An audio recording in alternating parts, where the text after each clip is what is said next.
Nobody is ready for what's about to hit America this fall. And I want to be precise about the word nobody, because I do not mean it as a figure of speech.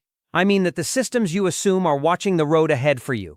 The agencies that are supposed to see the shock coming and brace the country before it lands are the exact systems that have been blinded, defunded, understaffed, or shut down heading into the most dangerous stretch of the year. You are used to thinking that somebody, somewhere, has a hand on the wheel, that if things were truly about to go wrong, an alarm would sound, an expert would appear on the news, a plan would be announced. This fall, that assumption is the most dangerous thing you believe. Because the people who would normally sound that alarm are working through a fog of missing data, staring at gauges that stopped reporting, managing a debt load that leaves them no room to respond, inside institutions that are quietly coming apart at the exact moment they are needed most. You are not unprepared because you were careless. You are unprepared because you were told everything was fine by the only people you had to trust, right up until the season when it stops being fine.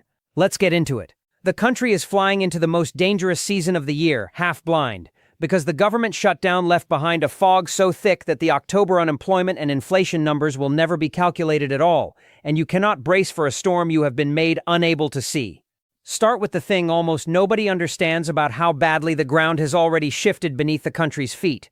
Because it is not just that the news is bad, it is that the instruments used to measure the news have been damaged. When the federal government shut down for 6 weeks, the agencies that measure the entire American economy went dark along with it, and the consequence is permanent, not temporary. The Purdue Center for Commercial Agriculture confirmed the detail that should stop you cold, that the October unemployment and inflation numbers will never be calculated, not delayed, never calculated. There is now a hole in the official record of the American economy. A blind spot in the exact stretch of last fall that economists use to understand where the country is heading into this one, and the Kansas City Fed warned that the effect of the shutdown on the quality of the data will likely persist through the first part of this year and beyond. This matters more than it sounds, because every institution that is supposed to protect you, the Federal Reserve setting interest rates, the banks deciding whether to lend, the businesses deciding whether to hire, all of them steer using this data, and right now they are steering through fog. Purdue's economists called it exactly that, a data fog. And they were describing the professionals whose entire job is to see clearly. The University of Michigan's Consumer Sentiment Survey for November already registered its second lowest reading in 25 years, meaning ordinary people can feel the danger in their gut even as the official gauges that would confirm it sit broken. And here is why this lands hardest in the fall, specifically. Autumn is when the Fed makes its most consequential rate decisions, when retailers commit to holiday inventory, when businesses finalize the hiring or firing they will carry into the new year, and every one of those decisions this fall is being made on incomplete, degraded, and in some cases permanently missing information. When the people flying the plane cannot read half their instruments, they do not fly more carefully, they freeze, or they guess. And a country heading into its hardest season, guided by institutions that have been quietly blinded, is not a country that is ready. It is a country that will not see the impact until it has already happened, because the warning lights themselves were switched off before the descent began.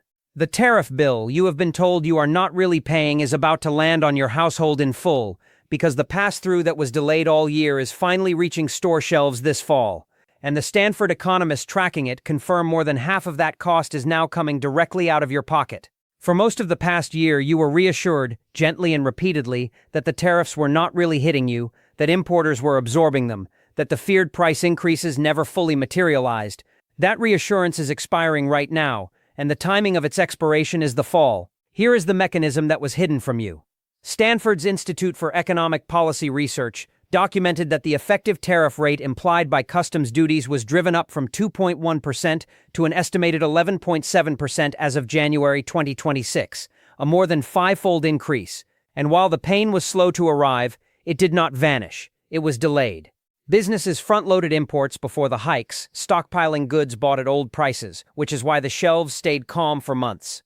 But that pre-tariff inventory runs out, and when it does, the restocked shelves carry the true cost. Stanford's economist confirmed that pass-through to consumers now exceeds 50%, meaning more than half of every tariff dollar is landing directly on you. And Goldman Sachs projected the tariff regime would raise inflation by a full percentage point through the first half of 2026. The St. Louis Fed found that firms were already passing on higher costs and recorded the largest increase in selling prices since August 2022. And the fall is when this collides with the holiday shopping season, the single highest spending stretch of the American calendar, meaning the tariff bill you were told to ignore lands in full force at the exact moment you are buying the most. Layer onto that a second, crueler wave, because the St. Louis Fed also warned that the increase in fuel prices since the Middle East conflict began could cost consumers the equivalent of 10 to 15% of this year's entire tax relief for every single quarter those prices stay elevated. So the tax cut you may have been counting on to cushion the fall is being quietly eaten alive by fuel and tariff costs before it ever reaches your savings. And this is the stagflation trap the Fed itself is now openly afraid of.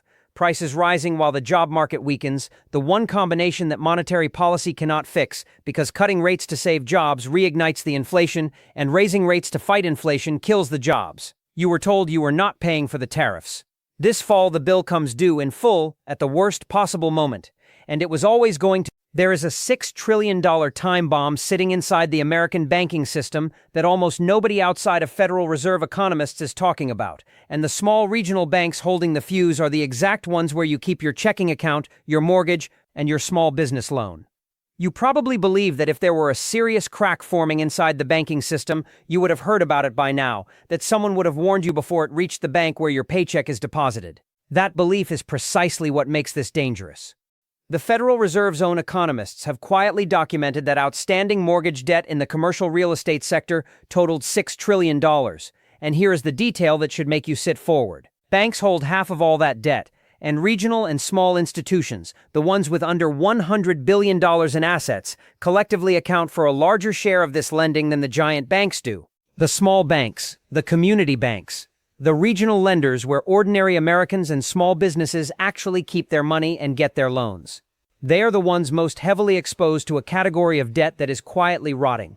Commercial real estate, the office towers left half empty by remote work, the shopping centers hollowed out by online retail, the buildings whose values have cratered while the loans against them stayed the same size, represents a slow-motion collapse that has been building for years. And a wave of those loans comes due and must be refinanced at far higher interest rates in exactly the period the country is entering now. When a building worth less than its loan has to be refinanced at a rate double what it was borrowed at, the owner often simply walks away, handing the loss to the bank that financed it.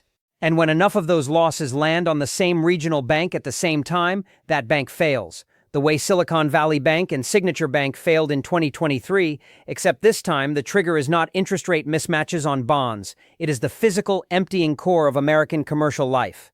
And the reason nobody is ready is structural. The Fed has been forced to run stress tests projecting how large these valuation declines could become in a severe downturn, which is regulator language for we are worried about exactly this. On the geopolitical shocks from the Middle East conflict are simultaneously driving the market volatility that makes refinancing even harder. Layer on top of that the fact that this fall arrives with a weakened labor market, a data fog obscuring the true picture, and a Federal Reserve caught in a stagflation trap that limits how much it can cut rates to rescue anyone. And you have a banking sector approaching its most fragile moment since 2008, with fewer tools to catch itself.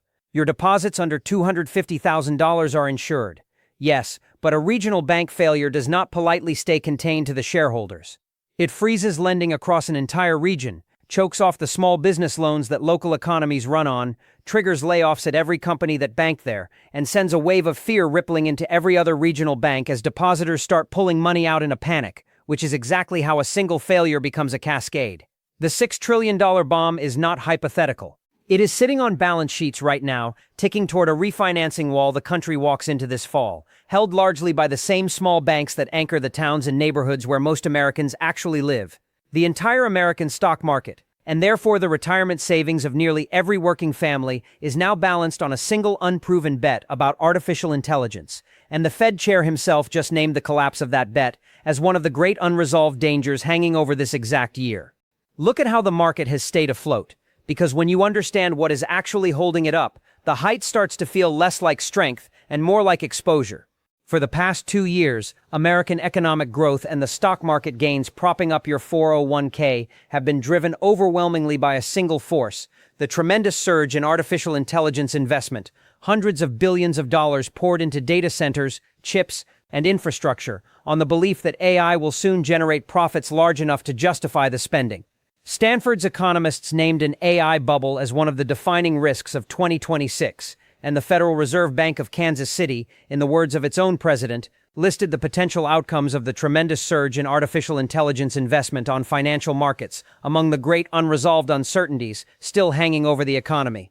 When the chair of a regional Federal Reserve Bank publicly flags the AI investment surge as an unresolved danger to financial markets, that is not a fringe blogger speculating, that is the institution responsible for financial stability telling you, in careful language, that it does not know whether this holds. And here is the mechanism that makes it a fall danger specifically. The market's valuations are running far ahead of the actual profits these companies have proven they can generate. And the moment investors begin to seriously doubt that the AI spending will pay off, the same concentration that drove the market up drives it down, violently, because a handful of enormous technology companies now make up a historically unprecedented share of the entire index. That means a correction in just those few names does not stay contained to tech investors. It drags down the whole market, and therefore the retirement account of every ordinary American whose target date fund has been quietly loading up on those exact stocks for years. The people most exposed are not the day traders, they are the ones closest to retirement, the workers in their late 50s and 60s who have the largest balances and the fewest working years left to rebuild what a crash would erase. And the timing risk is acute right now, because the Kansas City Fed noted the market has already priced in enormous optimism, which means there is very little room left for good news and enormous room for disappointment. And the fall earnings season, when these companies must actually report whether the AI spending is producing returns, is exactly when that disappointment can arrive. You did not choose to bet your retirement on whether a handful of technology executives were right about artificial intelligence. But that is the bet you are in, whether you know it or not, and the referee, the Federal Reserve itself, has just told you it is not confident the bet pays off. A market this concentrated, this optimistic, and this exposed does not need a disaster to fall. It only needs the story to wobble, and this fall is when the story gets tested against reality for the first time. The electrical grid that keeps you warm, keeps your food cold, and keeps the lights on is being pushed toward unprecedented seasonal demand at the exact moment that AI data centers are devouring power faster than the country can generate it. And the people who run the grid are openly bracing for what winter brings. Consider the one system in your life you have never once had to think about, the flow of electricity into your home, and understand that it is quietly becoming one of the least reliable and most expensive things you depend on, at the worst possible time of year. Bloomberg reported that power grids are bracing for unprecedented seasonal demand heading into winter, and the phrase unprecedented is doing an enormous amount of work in that sentence, because it means the people who operate the grid are looking at projected demand levels they have never had to meet before. And the reason is a collision almost nobody connected until it was already happening. Artificial intelligence data centers, the same ones inflating the stock market, consume staggering quantities of electricity, entire buildings drawing as much power as small cities, and they run around the clock every day, bidding for the same electricity that heats your home.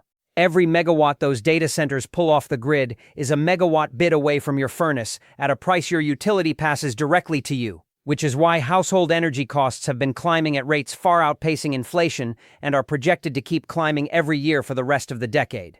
Now, layer the fall and winter onto that structural strain.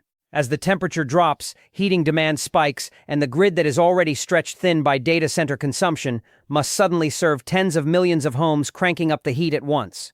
When demand exceeds what the grid can supply, two things happen, and both hurt you. First, prices surge because electricity is priced by demand. So the coldest days produce the highest bills, landing on households already crushed by tariffs, food inflation, and everything else in this video. Second, when the strain becomes too great, the grid operators are forced into rolling blackouts, deliberately cutting power to neighborhoods to prevent a total collapse, which in the depth of winter is not an inconvenience, it is a genuine danger to the elderly, the sick, and the very young. And the infrastructure itself is aging and under-maintained, graded near failing by engineers for years, with transmission lines and equipment that climate-driven storms are battering harder and more frequently, which is why a single heavy winter storm can now knock out power to millions for days at a time. The country is walking into winter with a grid squeezed between exploding AI demand on one side and surging heating demand on the other, operated by people openly telling reporters they are bracing for conditions they have never faced. You assume the lights will stay on because they always have, but always was before a fleet of power-hungry data centers was plugged into the same grid that keeps your family warm, and this fall is when those two demands collide head-on for the first time at the exact moment you can least afford either the bill or the blackout. The Federal Reserve is about to change hands at the single most dangerous moment in its modern history, because the new chair taking over was chosen for his willingness to bend the institution to political will, and the one shield that has protected the value of every dollar you own is about to be quietly lowered. Understand what the Federal Reserve actually is before you understand what is about to happen to it, because most people never think about it until the damage is already done. The Fed is the one institution standing between you and a currency that loses its value. The referee that is supposed to make interest rate decisions based on cold economic data rather than on whatever a president wants in an election season. That independence, boring as it sounds, is the invisible shield protecting the purchasing power of every dollar in your bank account, every paycheck you earn, every dollar of savings you have set aside. And that shield is being deliberately lowered this year. Jerome Powell's term is ending, and the new chair, Kevin Warsh, is stepping into the role with what analysts across the financial world have openly described as a mandate to overhaul the Fed and, in the president's own repeatedly stated demand, to sharply lower interest rates regardless of what the economic data actually calls for. Rabobank's Global Outlook stated it plainly, warning that political pressure on the Fed next year could undermine confidence in the dollar, and projected that once the new Trump-appointed chair takes office, policy could be pushed toward a neutral rate or even below it, cutting rates aggressively into an economy where inflation is still running near 3%. And this is the detail that should genuinely frighten you, because cutting interest rates when inflation is already too high is like pouring gasoline on a fire to put it out. It feels good briefly. Cheaper loans, a rising stock market, but it accelerates the erosion of the dollar, meaning the groceries, the rent, the gas, everything you buy climbs faster while your wages fall further behind. And it arrives at the exact moment the country can least withstand it, because the Fed is already trapped in what economists call stagflation, inflation and unemployment rising together, the one scenario where every tool the Fed has makes one problem worse while trying to fix the other. A truly independent Fed, insulated from politics, is the only kind that can navigate that trap with any credibility, weighing the data honestly and telling the country hard truths it does not want to hear. A politically captured Fed, run by a chair installed to deliver rate cuts on demand, does the opposite. It tells the country what it wants to hear, while the foundation quietly rots underneath. And the global markets are watching this happen in real time, which is why the dollar has already been under selling pressure and why gold has surged past record highs as investors around the world quietly move their wealth out of a currency they no longer fully trust to hold its value. Layer this on top of a national debt exceeding $39 trillion, annual interest payments that have crossed $1 trillion for the first time in history, and a Social Security trust fund the program's own trustees say runs dry by 2033. And you are watching the single institution designed to manage a crisis this large get handed to someone chosen for loyalty rather than judgment, right as the crisis arrives. Nobody is ready, because the one entity whose entire job is to be ready is being remade into something that answers to politics instead of to reality, at the worst possible moment it could happen. The housing market is about to lock a generation out permanently and trap another generation inside homes they cannot sell because construction is contracting. Immigration-driven labor has vanished, and tariffs have made building materials so expensive that the supply shortage is now structurally impossible to fix. Picture the two groups of Americans. The housing market is quietly crushing from opposite directions this fall, because whichever one you belong to, the trap is closing. On one side stand the people locked out, the young families and first-time buyers who did everything they were told, saved the down payment, built the credit, and now cannot buy because a median home requires an income they do not earn, while mortgage rates sit near 7%. On the other side stand the people locked in, the homeowners who secured a 3% mortgage during the low-rate years and now cannot move, because selling means rebuying at more than double their current rate, which means they are frozen in place, unable to relocate for a better job, unable to downsize, trapped inside an asset that looks like wealth on paper but functions like a cage. And what makes this fall different, what turns a chronic problem into a deepening one, is that the forces that could relieve the pressure are all breaking at once.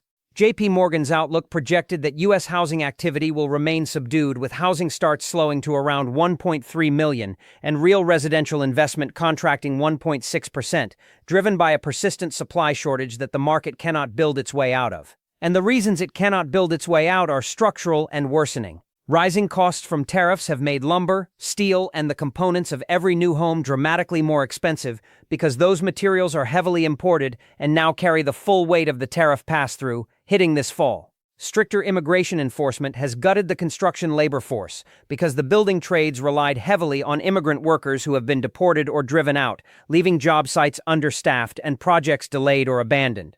Mortgage lock-in has frozen the existing home market to historic lows of turnover, so almost nothing is coming up for sale. And slower population growth and weak affordability are choking demand for new construction even as the shortage persists.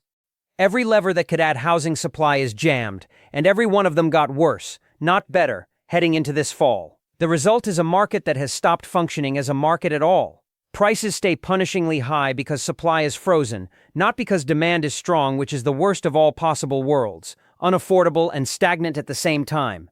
And the human consequences compound quietly. Household formation stalls because young people cannot afford to move out or buy in, so they stay with parents or crowd into shared rentals, which suppresses everything downstream: marriage, birth rates, the small purchases that furnish a first home and drive the broader economy. Renters get squeezed from the other direction, because when buying is impossible, more people are forced to rent, which drives rents higher against wages that are not keeping up. And this fall it all collides with the tariff-driven cost surge, the layoffs timed to the fourth quarter, and the heating bills that make an unaffordable home even more expensive to simply keep warm. The housing market was supposed to be the foundation of American middle-class wealth, the way ordinary families built security across generations.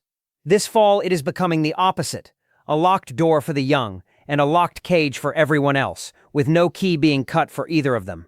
Line up every single thread in this video on one calendar and you will see what no individual institution will ever show you, because each one guards only its own corner, and none of them is responsible for the total.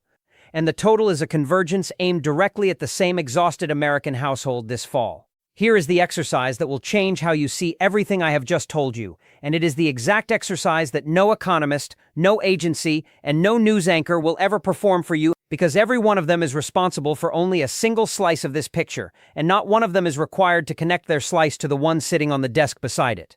The Fed watches interest rates, the insurers watch the storms, the labor economists watch the jobs, the banking regulators watch the loans. Each of them can look you in the eye and honestly say their particular corner is being monitored. But you do not live in a corner. You live in the middle, where all of these lines cross, paying every one of these bills out of the same single paycheck, on the same calendar, in the same handful of months. And when you actually lay them end to end, the picture that emerges is not a list of separate problems that happen to overlap. It is a single converging wall arriving in a single compressed season. The data fog blinds the institutions steering the country, right as autumn's biggest decisions get made. The tariff pass-through finally reaches store shelves in full force at the exact moment holiday spending peaks. The $6 trillion commercial real estate refinancing wall bears down on the regional banks holding your money. The AI-inflated stock market faces its first real earnings season test against reality, with your retirement riding on the outcome. The power grid gets squeezed between exploding data center demand and surging winter heating loads, driving both blackout risk and record bills. The Federal Reserve changes hands at its most fragile moment, its independence quietly lowered right as the crisis peaks. The housing market seizes completely, locking out the young and caging everyone else. And every one of these has a timeline, and every one of those timelines points at the same stretch of fall and early winter. Not a single one of these was coordinated by any master planner in any single room. And that is precisely what should terrify you rather than comfort you, because a coordinated attack can be exposed, negotiated with, or stopped by cutting off the source. This has no source to cut off. It is dozens of separate decisions, made by separate people in separate institutions, each optimizing for their own narrow interest, none of them ever required to ask the one question that actually matters, which is what happens when all of these choices land on the same family in the same 3 months.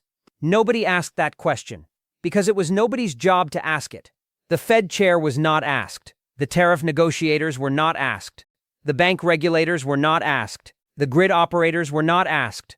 And so the convergence assembles itself, quietly, piece by piece, on a calendar nobody is reading as a whole, aimed at a household nobody is accountable for protecting. And it arrives this fall, whether anyone ever added it up or not, which is the entire reason nobody is ready. Because being ready would have required someone, somewhere, to look at the whole picture, and the whole picture was the one thing the system was never built to see. When this fall finally cracks the household that has been holding on all year, there will be no one coming to catch it, Because the government's own fiscal watchdog has already confessed, in writing, that the country no longer has the room to rescue anyone the way it did in 2008 or 2020. Somewhere beneath everything you have been told, you have been holding on to one last assumption, the same quiet belief almost every American carries without ever examining it, that if this fall genuinely turns into a catastrophe, the government will do what it has always done before: step in, write the checks, backstop the system, send the relief, and absorb the shock so that ordinary families do not have to face it alone. I need you to let go of that belief, because it has already been formally, explicitly, and publicly retired by the one institution whose entire purpose is to plan for exactly this. The Committee for a Responsible Federal Budget, a nonpartisan watchdog staffed by former directors of the Congressional Budget Office from both political parties, published a paper titled "Break Glass," and its opening line stated, "Without hedging or softening, that the United States has never faced an economic shock as indebted as it is today. Never. Not during the Civil War, not during the Great Depression, not during 2008. During the 2008 financial crisis, the government deployed roughly $1.8 trillion in stimulus and bailouts, and it worked in large part because the national debt sat at around 64% of the economy, low enough that global markets absorbed the new borrowing without flinching. During the pandemic in 2020, the government spent roughly $5 trillion, and even at a debt near 100% of the economy, the borrowing still went through and still held the collapse at bay. That debt ratio now sits above 120%. The highest sustained level in the history of the country, with annual interest payments on the existing debt having crossed $1 trillion for the first time ever, now consuming a larger share of the federal budget than the entire military. And the CRFB stated the consequence in language stripped of all comfort, that a shock arriving on top of this debt renders the historical playbook unusable, because you cannot borrow another $5 trillion when you already owe $39 trillion, and the interest alone devours $1 trillion a year, without triggering the exact kind of bond market panic that turns a manageable recession into an uncontrollable debt spiral. So the watchdog laid out, in an official document, what the actual emergency response would look like this time instead of relief. Freezing Social Security cost of living adjustments, freezing Medicare payments, freezing food assistance, freezing discretionary spending across the board, raising taxes, imposing an emergency deficit surtax. Every single item on that list is a cut, a freeze, or a tax increase, landing directly on the same exhausted households already being crushed by every other force in this video, at the precise moment they will need help the most. So when the convergence finally cracks the family that has spent this entire year holding the line, understand exactly what is waiting for them on the other side of that breaking point. Not a stimulus check, not a rescue package, not a helping hand from a government that has run out of room to extend one. Austerity, delivered to a population already drained to the bone by an institution that has quietly admitted to itself, in a document almost no one has read, that this time there is simply nothing left to give. That is why nobody is ready, not because the warning was never written, but because the rescue that everyone is silently counting on has already been canceled, in advance in writing before the crisis even arrives. I am not going to end this video by handing you 3 comforting tips, because nothing you are about to live through was a problem you created, and no checklist undoes a season engineered to empty your life from 10 directions at once. I am ending it by telling you the one thing nobody else will say out loud to your face. For the entire length of this video, I have not handed you a single opinion, and I want you to sit with that before you close this and go back to your day. I have handed you dates, scheduled events, numbers drawn from the Federal Reserve's own economists, from Stanford, from the Kansas City Fed, from Bloomberg, from J.P. Morgan, from the government's own budget watchdog, none of them fringe voices, none of them with any incentive to frighten you, all of them professionally obligated to be careful, measured, and correct rather than dramatic. And every single one of them, independently, without coordinating with the others, pointed at the same narrow stretch of fall and early winter. The data fog blinding the institutions steering the country. The tariff bill landing in full as the holidays peak, the $6 trillion debt bomb sitting under the regional banks that hold your money. The AI-inflated market facing its first collision with reality while your retirement rides on it. The grid squeezed between data centers in winter. The Federal Reserve handed to someone chosen for loyalty at its most fragile moment. The housing market sealing shut, and behind all of it, a government that has already confessed in writing that there is no rescue coming this time. I am not telling you this to make you panic, and I am not telling you this to sell you a bunker, or a gold coin, or a 5-step plan that pretends a checklist can undo a convergence this large. I am telling you this for one reason and one reason only. You have spent this entire year carrying a specific kind of dread that nobody around you seemed willing to name, wondering if you were the only one who could feel the ground shifting under ordinary life, wondering if you were simply too anxious, too negative, too unable to see the good news that everyone on your screen kept insisting was real. You were not too anxious, you were not broken. You were right. The dread was never irrational. It was early. It was your own mind quietly adding up a picture that no single institution was ever willing to show you as a whole, arriving at the correct conclusion before you had the evidence in front of you to prove it. And now you have the evidence. Every institution I cited in this video has confirmed in its own careful language that the floor beneath the American household is scheduled to give way this fall on a timeline that has already been printed, in a convergence that has already been set in motion, by people who will personally feel almost none of what you and your family are about to feel. I will not insult you by pretending there is a clean escape from a season built like this one. I am simply telling you the truth, as plainly as I know how, before it arrives, so that when it does not arrive disguised as a surprise, and so that you carry one thing through it that the people who were told everything was fine will not have. The knowledge that you saw it coming, that you were not crazy, and that whatever this fall takes, it will not also get to take the thing it took from everyone else, which was the ability to look at it clearly, name it out loud, and face it with your eyes open.